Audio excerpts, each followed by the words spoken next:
Assalamualaikum dan salam sejahtera. Selamat datang ke kelas Bahasa Melayu tahun 6. Saya Cikgu Atira. Tahniah dan terima kasih kerana hadir ke kelas pada hari ini. Pada hari ini kita akan belajar unit 2, Satu Keluarga, Dua Budaya. Tajuk pada hari ini ialah unitnya Keluargaku. Jadi, objektif pembelajaran kamu pada hari ini ialah pertama, mendengar dan memberikan respon ayat perintah dengan betul. Kedua, mencatat contoh ayat perintah yang terdapat dalam dialog kisah unitnya Keluargaku dalam bentuk peta minda.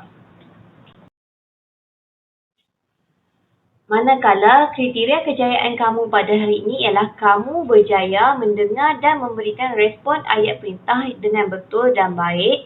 Kedua, kamu berjaya mencatat 3 daripada 4 contoh ayat perintah yang terdapat dalam dialog kisah unitnya Keluargaku dalam bentuk peta minda. Okey, kamu boleh rujuk buku teks halaman 7. Bagi sesiapa yang tidak mempunyai buku teks, kamu boleh rujuk di sini yang cikgu paparkan ini. Okey, di sini terdapat dialog di antara Ammar dan Ruben. Mereka adalah sahabat yang berlainan bangsa. Di sini Ammar pergi ke rumah Ruben untuk menziarahinya. Okey, berdasarkan dialog ini, kamu hendaklah memberikan respon terhadap ayat perintah dengan betulnya. Okey, sebelum itu, cikgu akan terangkan apakah itu ayat perintah. Ayat perintah. Apa itu ayat perintah? Jom kita kenali ayat perintah. Ayat perintah digunakan untuk memberikan perintah, suruhan, ajakan, menyatakan keinginan, harapan atau larangan untuk melakukan sesuatu. Ayat perintah ditujukan kepada orang kedua dan kata ganti nama diri ketiga. Ayat perintah terbahagi kepada 4 iaitu ayat suruhan, ayat larangan, ayat permintaan dan ayat silaan. Okey, jom kita kenali dengan lebih lanjut apakah itu ayat suruhan, ayat larangan, ayat permintaan dan ayat silaan. Ayat suruhan. Ayat ini digunakan untuk memberikan arahan. Ayat ini menghendaki orang kedua melakukan sesuatu. Subjek ayat terdiri daripada ganti nama diri orang kedua seperti kamu, awak, engkau dan sebagainya. Ayat suruhan boleh dilembutkan dengan menggunakan partikel lah. Contohnya, pergi dari sini. Ataupun, menyeberanglah dengan hati-hati, iaitu dia memberikan arahan ataupun suruhan kepada orang yang kedua. Ayat permintaan. Ayat permintaan berfungsi untuk meminta atau memohon seseorang bagi melakukan sesuatu untuk penutur. Ayat permintaan menggunakan kata permintaan seperti tolong, mohon dan minta. Contohnya, tolong buka pintu itu. Ataupun, mohon kerjasama semua. Okey? Faham? Bagus.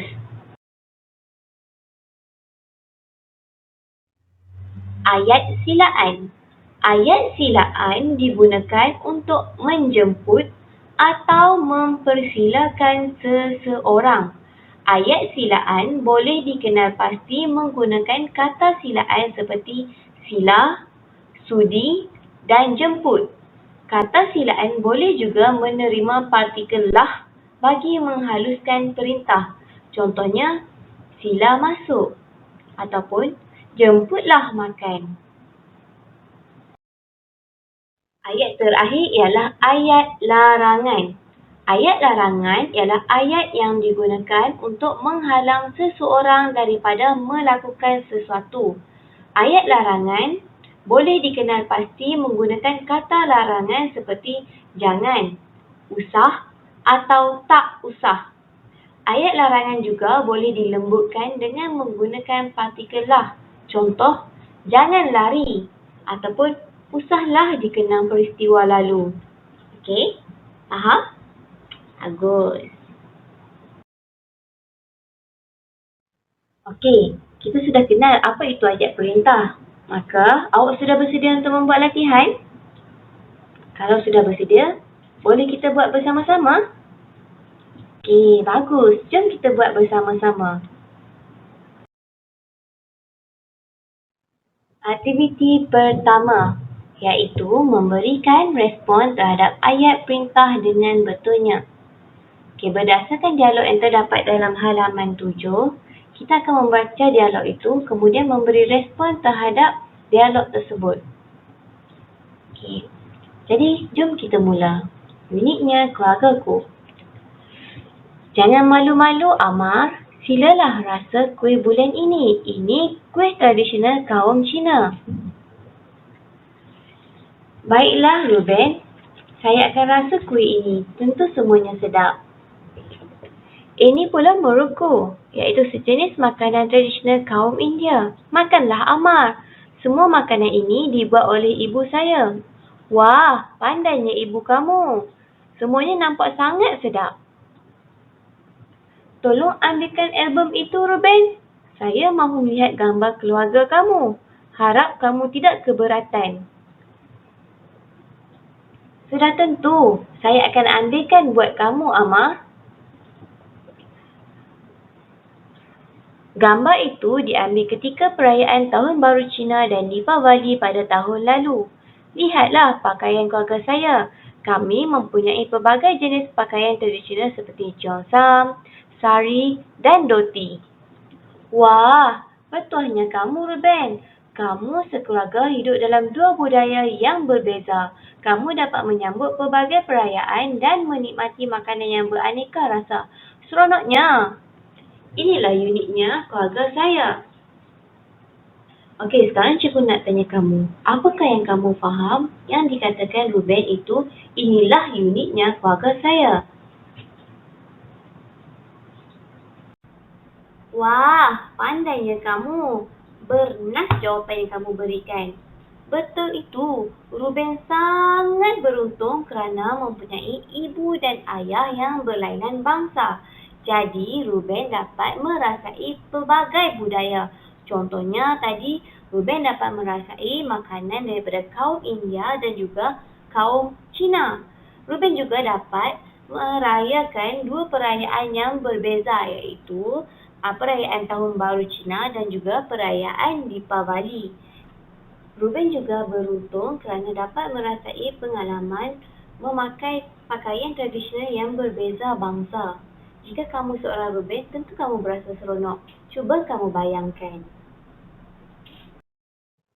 Okey, kita hampir sampai ke penghujungnya. Jadi, kita akan buat aktiviti yang kedua ataupun aktiviti terakhir, iaitu bina ayat perintah berdasarkan dialog.